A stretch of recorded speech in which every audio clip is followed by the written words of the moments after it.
Hello, everyone. Welcome to the Michigan House. My name is Todd, and I'm joined by Katie Moore. Todd Herring, and we work for ArtPrize. Has anyone heard of ArtPrize? Good. Excellent. Great. How many people are from Michigan? Other people have asked this. And how many people are not from Michigan? The rest of you? Excellent. All right, we have a really good contingent of people inside the state and outside the state. So what we're going to be doing tonight, it's almost tonight, but I'm going to say tonight. The sun's out, so what? We are going to be giving away a $15,000 grant to one of the artists that's sitting right up here in the front row. They're going to be, that's right, making a pitch for a very prominent location at ArtPrize in Grand Rapids. But before we get into exactly what they're going to be doing, let's tell you a little bit about this amazing event, the world's largest art competition. What is it, Katie? Well, Todd, ArtPrize is the world's largest international art competition where artists and venues come together, and it's completely independently organized. And we have two grand prizes. They're both $500,000. $200,000. Sorry, 200,000, maybe someday. It's determined by public vote and juried vote.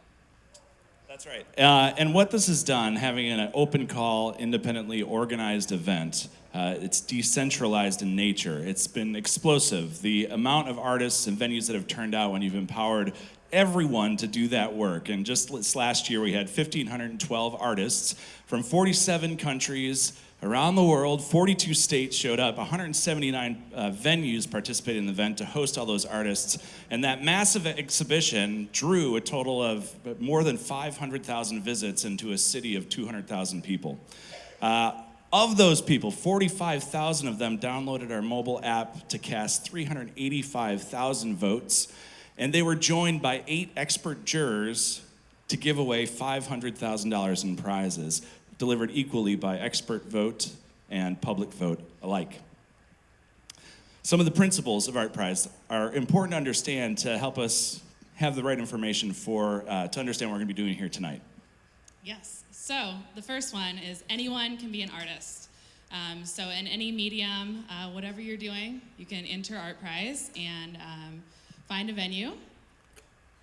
Yeah, so that means music, dance. When you get to the exhibition, you see everything. There's people juggling fire. There's people riding unicycles. There's people singing on street corners. There's traditional medium, painting, film, photography, sculpture.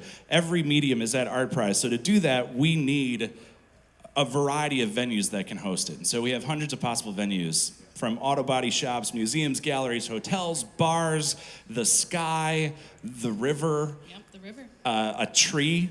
The people just will yarn bomb a tree all over the place. Venues that are completely unexpected because of this open call philosophy. Then after that, we've got all of these venues, they sign up. We've got all of these artists, they sign up, and then the magic happens. Yep, so they get online, they build their profiles, and then it kind of works like online dating, where the better your profile, the better the work. It's easier for you to find a match. And so throughout about a 2-month period, artists are actively matching with venues. Yeah, the artist says to the venue, I like your space. The venue's like, hey, I really like your work. It's magic. Can we kind of make a connection, swipe right, swipe left, and before you know it, they're off. The exhibition shows up, it takes over the city. Hundreds of thousands of people come to see what's going on, and then the winners are decided. The public casts their votes, the jurors make their decision, and we give away $500,000 in prizes that are equally split. So we can explore the tension between populist and professional voices in what's happening in contemporary art. So we hope you come to join us. Yes. All right. We ready for the next part? Yeah, we are. You guys ready? You prepared? You've got your slides in. They're in the deck. The judges, are you guys ready? Okay, you're ready to finally hear the important stuff. So we have 5 artists tonight. They're given 5-ish slides. There's a little bit of leeway there. 5 minutes and a $15,000 grant will be awarded. Let's talk a bit about the challenge, the real challenge here, and what has been so exciting about the submissions that we've received. These are 5 finalists. There was a whole group of submissions that came in. To answer this challenge, if you look at that space, it's an incredibly challenging space. Tell us a little bit about Vandenberg Calder Plaza, Katie. Yes, so the Calder Plaza is located in the heart of downtown Grand Rapids. You can see our city hall there in our county building. And then there's a big salt flat which is all concrete. And then we have our beautiful Legrand Vitesse, which is really the star of Grand Rapids. So a big, open, windswept, barren landscape that looks like a moon from Star Wars. And then there's this gorgeous masterpiece of a work, Alexander Calder's Legrand Vitesse, a really challenging place for an artist to do a work that matches the scale of the massive plaza and the massive sculpture. But we have some really quite exciting proposals that came in that we're thrilled to walk you guys through.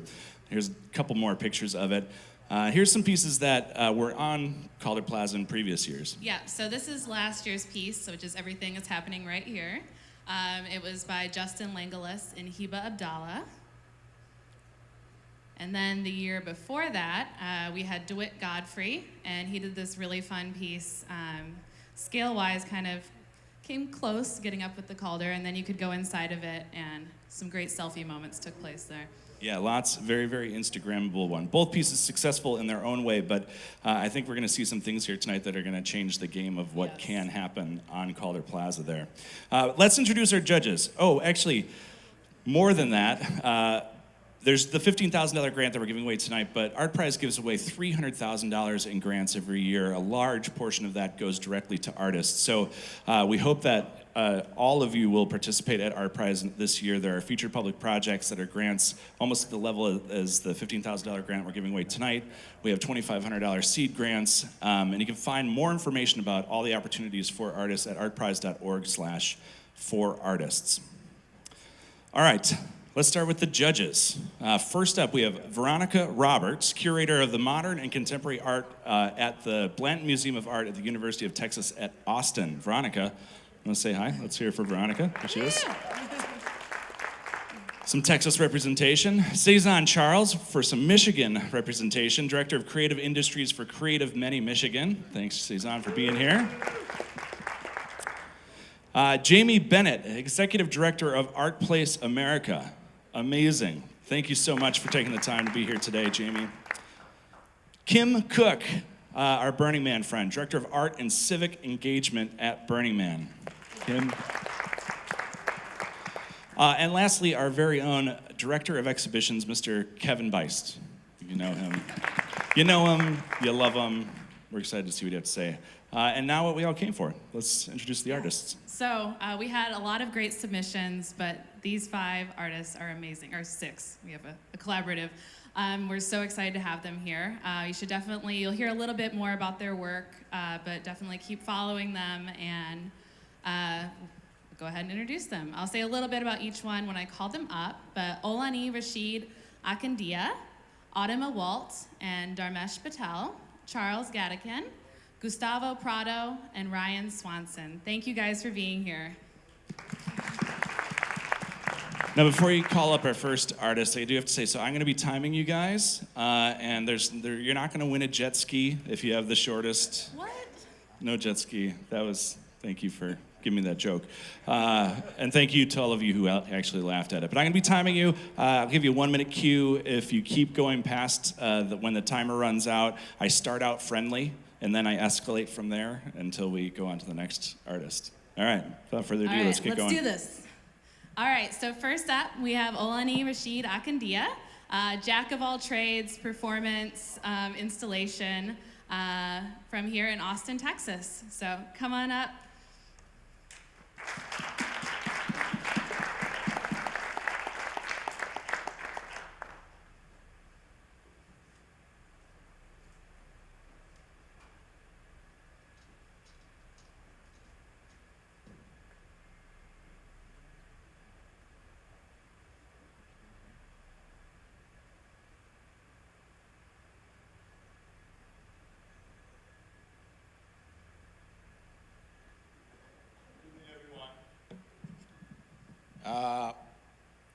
My name is Eleni Rasheed Akandia, aka Akirash. I'm interdisciplinary artist. I enjoy working in a community where people can engage. I believe that art should be something which not just for standing or for people to only look, but also to interact with it. So most of my works are influenced by textile. I enjoy the old ways of weaving, of using cotton to use traditional loom to weave together, and also because of that, also I enjoy using raw materials or recycling materials, incorporate into whatever I do. The first work you are going to see is this was done 2016 in Australia. I was given kind of a fellowship. So I was there for 6 months, and the idea was for me to look into mining. And in the Western Australia was where the biggest mining of iron ore is happening. And one of my challenges was to see what happens to the town, people, the life, the agriculture, everything that happens in there, their health, in a place where mining happens. I come from Africa, where in Nigeria, where they do a lot of mining, and I know what happens in the places where this mining. So this challenge becomes an issue for me to collaborate with indigenous people, Aboriginal, and also ordinary people living in there. So this takes us almost 3 months to work together and put these installations together. The next work was a project which is kind of a tall project I've been doing for almost 6 years now. And it started from South Africa. The idea was to look into homeless people. And so I started collecting boxes which they are using to sleep at night. So in the morning, they leave it there. I went there, I'll collect it, and I take them back to my studio. But in Austin, what I did was that here is different to what you see in most of part of Africa. People doesn't write anything on cardboard and put on their chest. But here, it's what they do. So I started exchanging money with the cardboard. So I gave them food, I exchanged them money. So I started cutting those cardboard into pieces. So this one was a show last 2 years at Toza. And the idea also was to collect a lot of boxes from Toza and then from homeless people, exchange with food and cut them and start weaving them. So many of these homeless also become part of the project of this thing that coming to collaborate with me while I was doing it. So the top layers of this writing was peeled off. And that is what forms the carpet that you see. So the rest of it was cut into shapes of squared, and I glued them together, and we started weaving, and then become more like a canopy. So today, why are we here? I think we are here because of walk a mile in my shoe. I think I was looking at migration, and in recent days, it becomes a big topic, especially when we are talking now about the fence that the border between Mexico and United States. But also when we are talking about this, many people always, the first thing why we talk about migration is putting their mind onto people who travel between one country to the other. But for me, I think it's beyond that. It's beyond, because when a child is born, there is migration. There is a lot of development, movement of how the life is going to be, dreaming, kindergarten, going to the school and all that, elementary school to colleges, and then from there to university. When you have come to graduate, that's a new migration of how the school differs to the life of how you want to become, what you want to become. So what I want to do was to build a small house in the beginning, and then another house at the end of this tunnel. So it doesn't have a beginning, and it doesn't have the end. And most of the time, when people say you traveled, and when you traveled, there's so many people on the bill, you have to tell your stories. What happened while you left home, while you left everything behind you? Individuals have a different story to tell. And why did I choose shoes? I think shoes has a lot of things that connect us, especially to the soul. So in this I was going to be using, so this as a model that I do towards the project. And also, this is a video of it. And here you are going to see, here when you see how it's going to look like finally, there's going to be shoes. Everybody's going to contribute different shoes. The idea was to make a media and ask people to send shoes that they have. So with that, individual people are going to put it on this and becoming a whole complete installation on its own.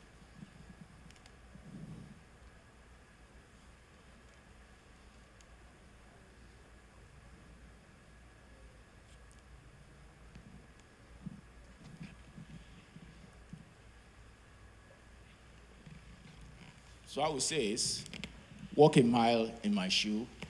Please help me say it to somebody which is beside you. Walk a mile in your shoe. Walk a mile in my shoe.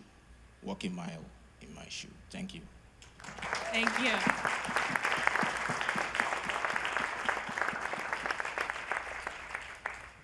All right, great job, Eleni. Next up, we have Autumn Walt and Dharmesh Patel, which make up the collective Animales. Fun fact, they met at Cranbrook in Michigan. So we have a little bit of Michigan history here. Welcome up, guys.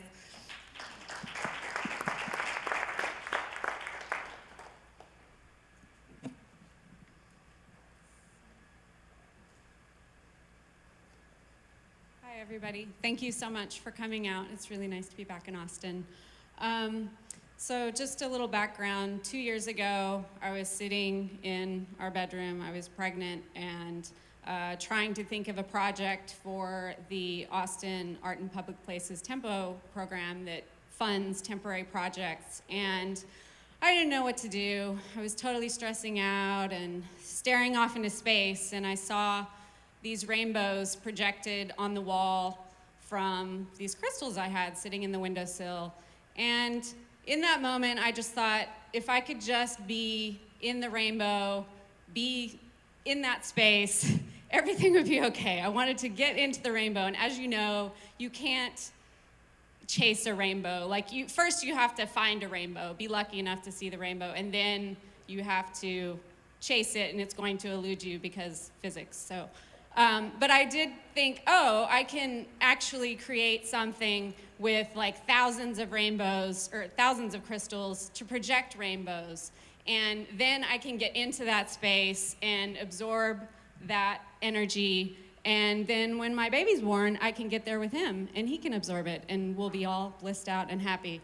And so that's what my idea was. And I created a little project called Hyperprism. And fast forward to 2017, Dharmesh and I got a call from Battery Park City in New York, and they wanted a piece to put in Battery Park City. And so we said, hey, we would like to collaborate and do this on a grand scheme. So we made the project called Sunrise Sunset Revolution.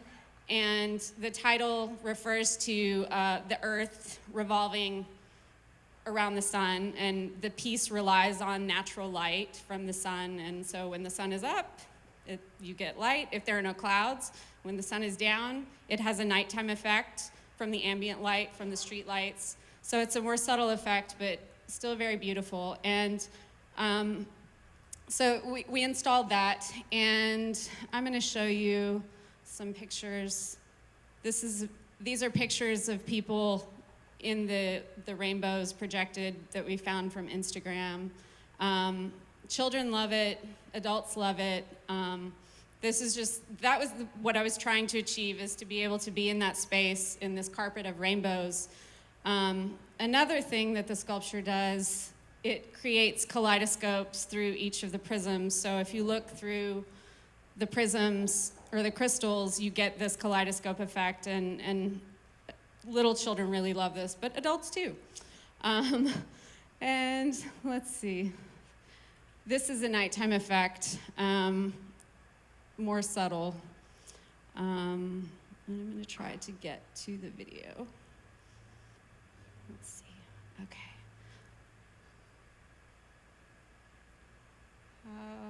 Is this supposed to go on automatically? Is that, let's see.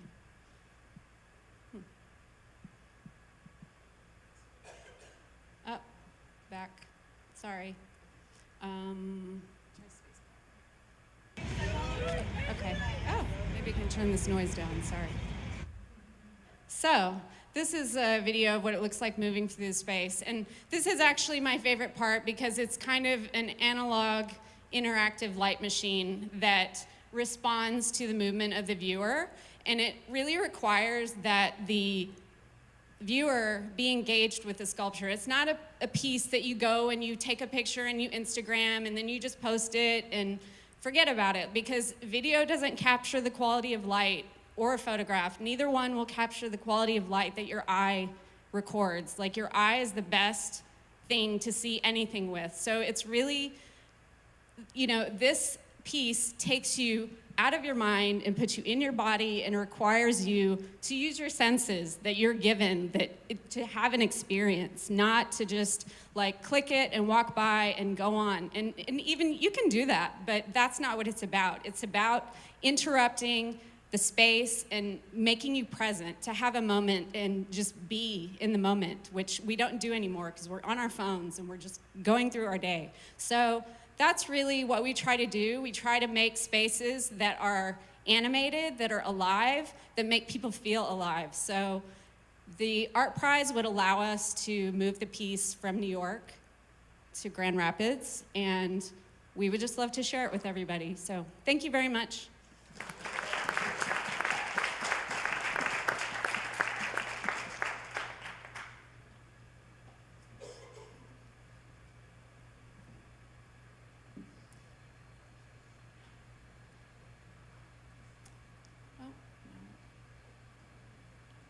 All right, so next up, we have Charles Gadekine, who's a veteran of public art and does large-scale interactive LED pieces.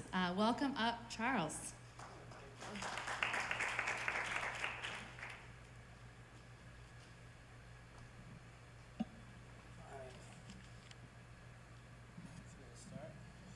Thank you, guys. It's great to be here.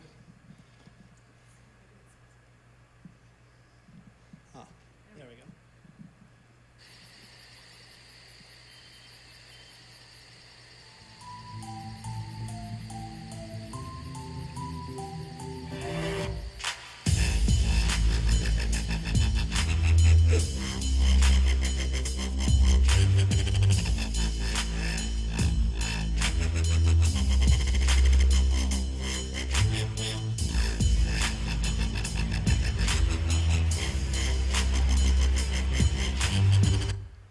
All right. Hello, my name is Charles Gadekine, and I'm going to have to read this speech here, but I want you to bring my sculpture, Aurora, to Michigan for ArtPrize. Oh. We're going to try this here. Come on, switch slides. It's going over again. Let's try a different one. There we go. All right, Aurora is a 35-foot tall, opalescent weeping willow tree with 200 metal branches and 400 hand-formed copper leaves that shiver in the breeze. At night, Aurora comes alive with brilliant colors, ever-changing and shifting through the rainbow spectrum. Aurora evokes the magic of childhood, from a time before adults insist on channeling life into rigid categories and limiting it to designated boxes. Aurora installs a sense of play in the environment. I like to take ordinary forms, ones we see so often that we no longer see them, and remake them into magical portals of our imagination. My intent in creating Aurora was to reach the child within each of us, to remind us of the magic places of our childhood, and to create a fairy tale come to life. Aurora is our favorite clubhouse, our secret hiding place, the magical playground of our imagination. Let me tell you about the Aurora kids who helped make it happen. I was inspired by my 5-year-old daughter, Azadeh. She dreamed of an enchanted forest filled with magical creatures. I built Aurora for her to host tea parties in the shade of the tree for Burning Man 2011. During that 2 weeks, 2 kids from Palo Alto, Sam and Julia, ages 9 and 7, came to me with a great plan. Aurora should stand in front of Palo Alto City Hall. They loved it so much, they wanted it for their own hometown. I was touched by their excitement and excited for myself. Aurora was becoming all I wished it to be. The 2 of them gathered a group of friends, 7 and 10-year-olds, and though young, they went to Palo Alto City Council and asked that Aurora be brought to their city. After the council agreed to have it there for 2 years, the children, now calling themselves the Aurora Kids, formed themselves into an art community. They learned to fold and hammer extra leaves for the sculpture.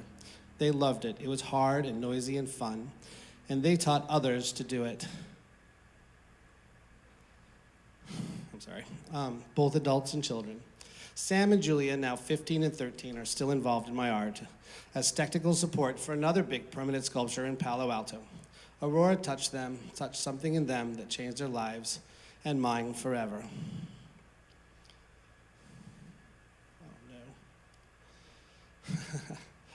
Forgot to hit click there. Now I'm hoping to change the lives of ArtPrize attendees.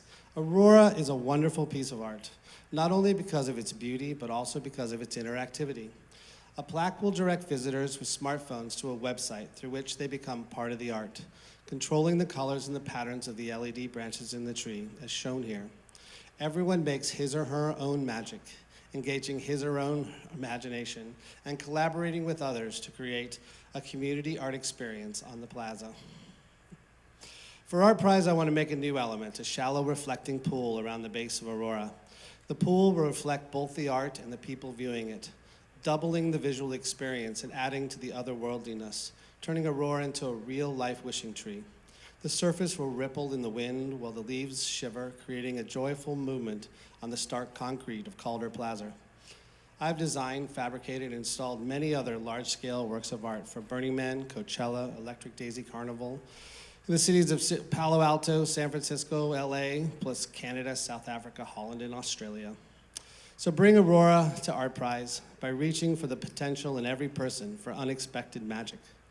Aurora will bring a sense of fun, delight, and the sheer joy of living to the city of Grand Rapids, Michigan. Please vote to bring Aurora to ArtPrize.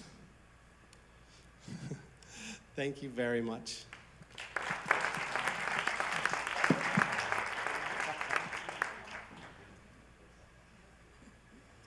All right, next up we have Gustavo Prado, whose mirrored installations reflect the world around them.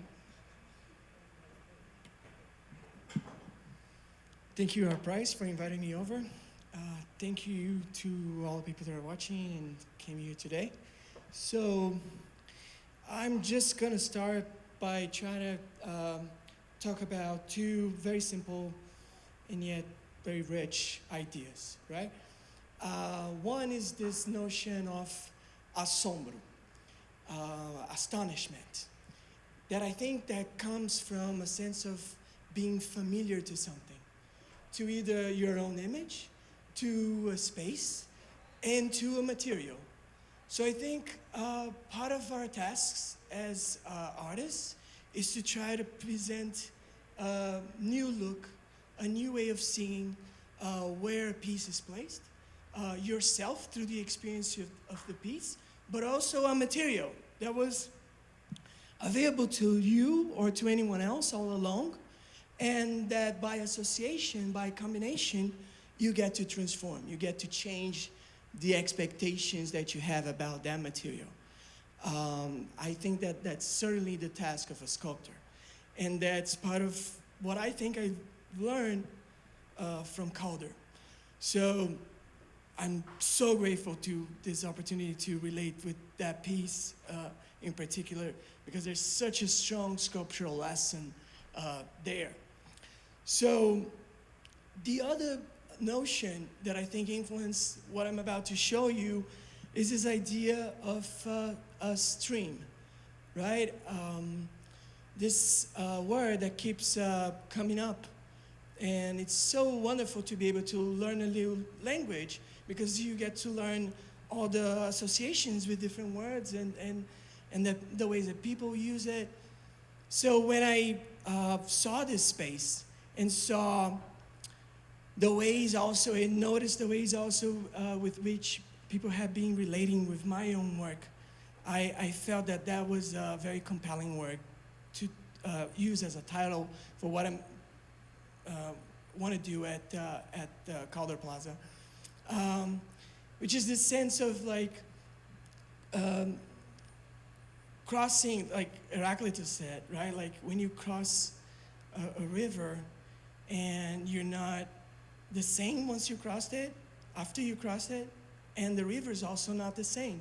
So this sense of a stream of thought, like I'm having right now, a stream of people, and also this image of the river, right?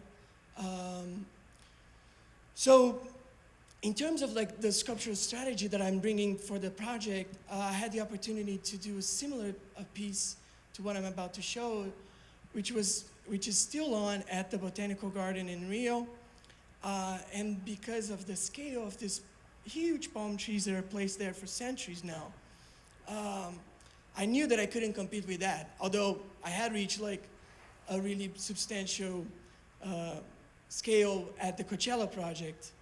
I didn't have the resources for that on this one.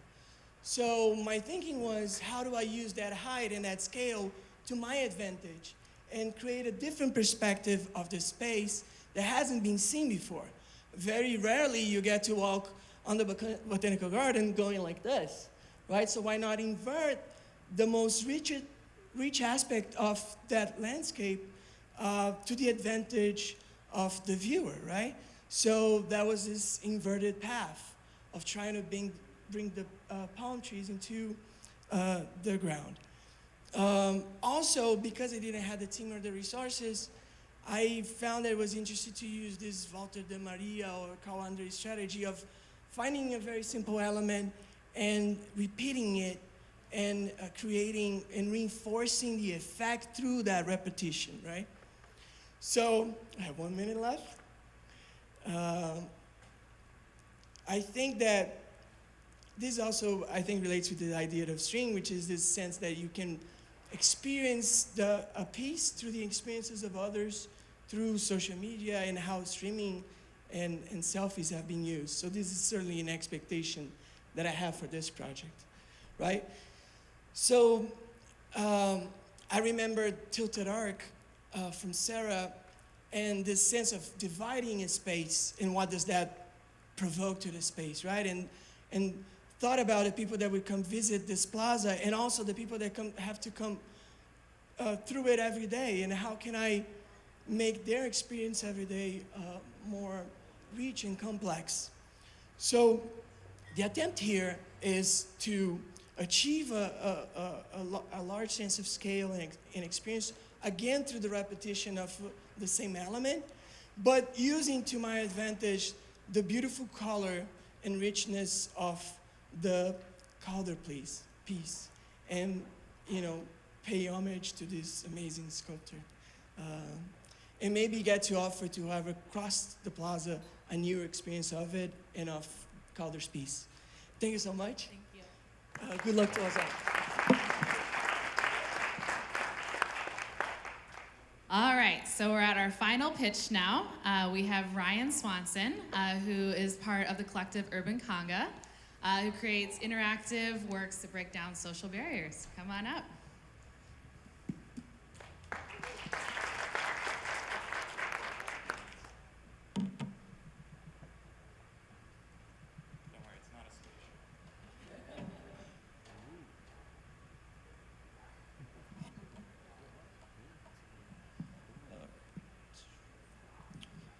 So yeah, I'm just gonna, it's an honor for me to be here, but just gonna introduce my company real quick. So I run a design firm, we're called the Urban Conga, and what we do is we promote community activity and social interaction through play.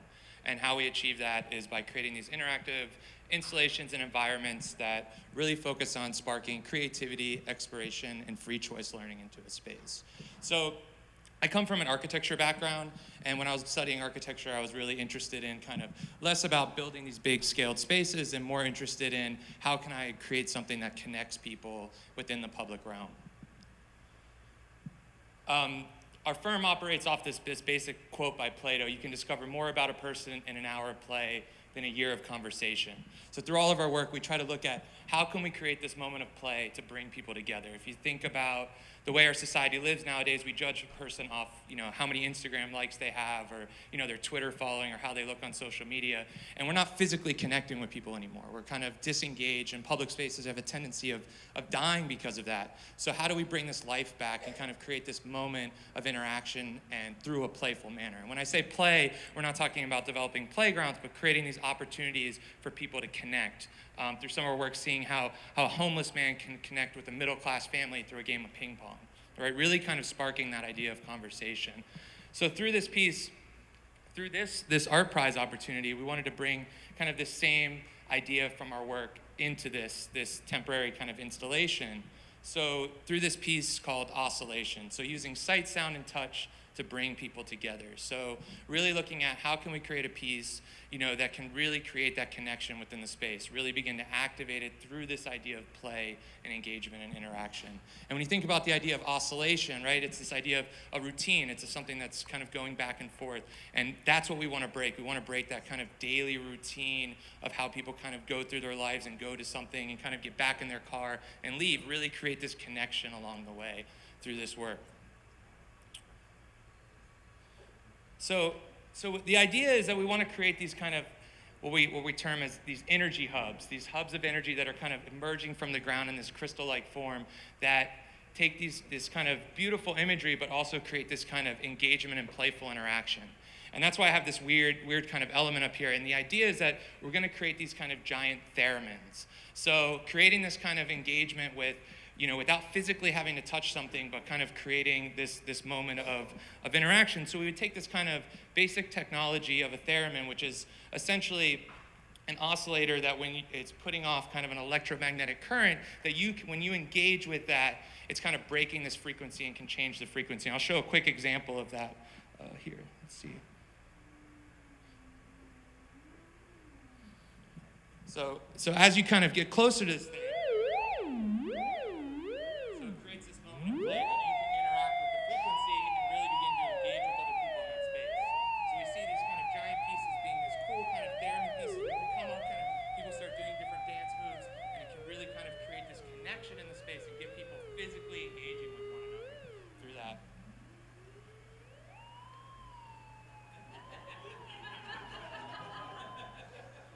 There you go.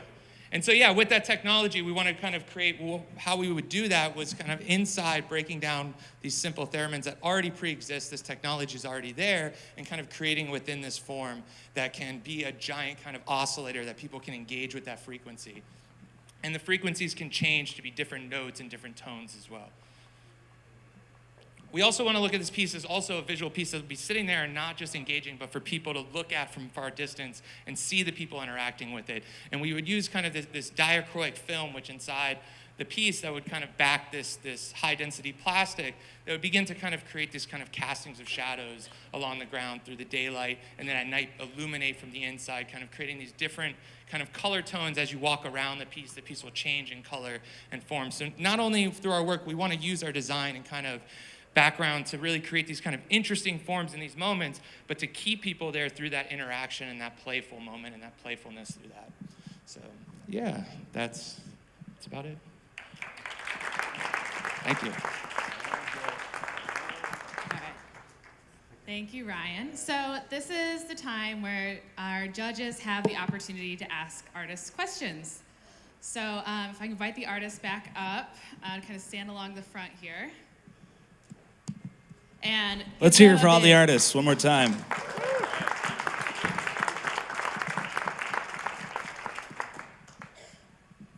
All right, I'll kick it off. I have a practical question for Ryan. Have you made these before? And if so, how do they do in inclement weather? You've got an electronic in an object, and it rains sometimes. Yeah, so we haven't made this piece particularly, but we do a lot of touch sensor sound sculptures.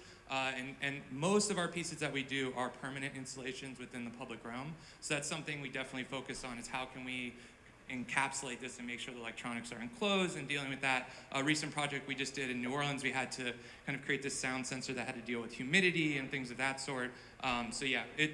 We haven't done this piece specifically, but we've done other sound sculptures that we kind of make sure everything is enclosed and circulated in that way. I had a question for Eleni. I wondered if you said that the shoes would come from people in Grand Rapids, or that you will collect them before arriving? My plan is to use social media to send it out. The idea was not only for people who are living in Michigan, but the idea was to contribute, to allow the whole world to be part of this. The idea was to send emails out, I've done projects in that form that are surprising to see people posting things from Europe, from Asia, and this is the plan. So the idea was that most of these things, when they send it down, the idea was to use cable ties to put it together, and also people who come there can also be part of it, even if you don't come with a shoe. The idea was not for me to finish the work, but for individual people to contribute, to be part of that, to have involved in this project. Okay, thank you. So, Gustavo, I had a question about whether or not people actually manipulated the mirrors on the ground. So, are they able to sort of change the position and sort of choose their own angles and That was one of the play? best surprises I had at the Botanical Garden piece, which was to break my head trying to capture every detail and complexity that was there through a previous plan and positioning. And then children just came out and touched it and manipulated it. And actually, the pictures that are coming in now are way more interesting than the things that I programmed initially. And surprisingly, the whole piece is resisting really well to that kind of touch and manipulation. So, yes, yes. All right. All of that just to say yes. I have sort of companion questions for Charles and Autumn, which is, it's very clear how your piece interacts during the day and how your piece interacts at night, and you each sort of touched on the other time of day, but could you just say a couple of words about sort of the nighttime experience, and would you mind saying a couple of words about the daytime experience? Oh. So do you mean as opposed to what it's like in the day? Is that what you're Yeah, asking? exactly. Okay. At night, it's not Sure. the sunlight reflecting through, but it's still, I'm guessing. It sparkles, it shimmers, but it's just more subtle because it's not the direct sun. You have the street lights, and in the case of New York, you have the cityscape behind it.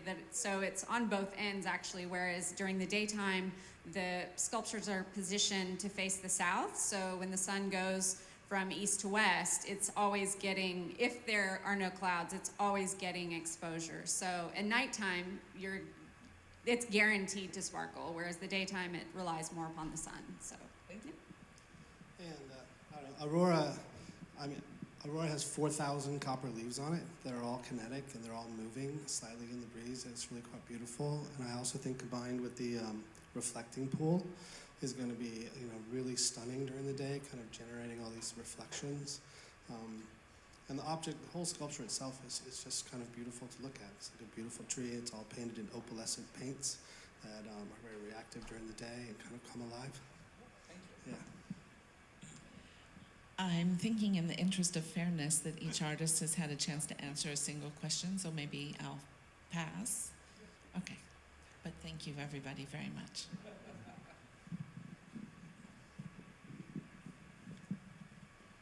All right, passing the mic for the final time here. Thank you all. At this time, the judges are going to sneak away to a secret place to deliberate. And then in about 10 minutes, we'll have an answer. So you all are welcome to stick around. Todd and I will be fielding questions about ArtPrize. If anybody who is unfamiliar with the event, feel free to ask us. And there's beverages, and just hang out, interact, and we'll find out soon. Let's hear it for these artists. ArtPrize is a platform for these conversations, and I hope that every one of the pitches you heard today move you and spark those conversations about what contemporary art is and does and is supposed to mean. Good job, guys. For those of you who just walked in, welcome to Michigan House. This is actually the end of the event that's just ending, so you get to see the most exciting part. Just a quick recap. Thank you so much to all these artists who just shared ideas for these incredible projects. Artists, if you want to make your way back toward the front. Just a very quick recap and a thank you to all these artists. Eleni Rasheed, thank you so much. Autumn and Dharmesh, really wonderful project. Charles, thank you for talking about Aurora, Gustavo, and Ryan. So this was difficult. We had a really good conversation. Me and the other judges in the back room there, they're all here. We want to keep talking about these projects. Part of the reason that we do events like this is because we want artists to have an opportunity to present what they're working on before installing it and before building it, because that's a chance to share ideas. But without further ado, the winner of, I'm gonna queue up a little click here. The winner of the first 15K ArtPrize Artist Challenge at South by Southwest is Gustavo Prado.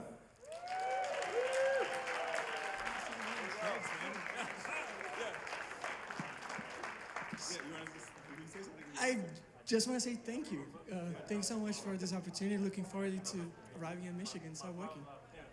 And just as a way of conclusion, there are a number of other grant programs at ArtPrize, and this is early in the ArtPrize 10 season, so we're going to be continuing a conversation with all the rest of these artists and a lot more artists about getting involved in ArtPrize and other forms of support that are still available. Yeah. What's that? Yes, and come to ArtPrize yes, thank you, Katie, for reminding me. ArtPrize happens September 19 to October 7 in Grand Rapids, Michigan. I hope to see you all there. Thank you.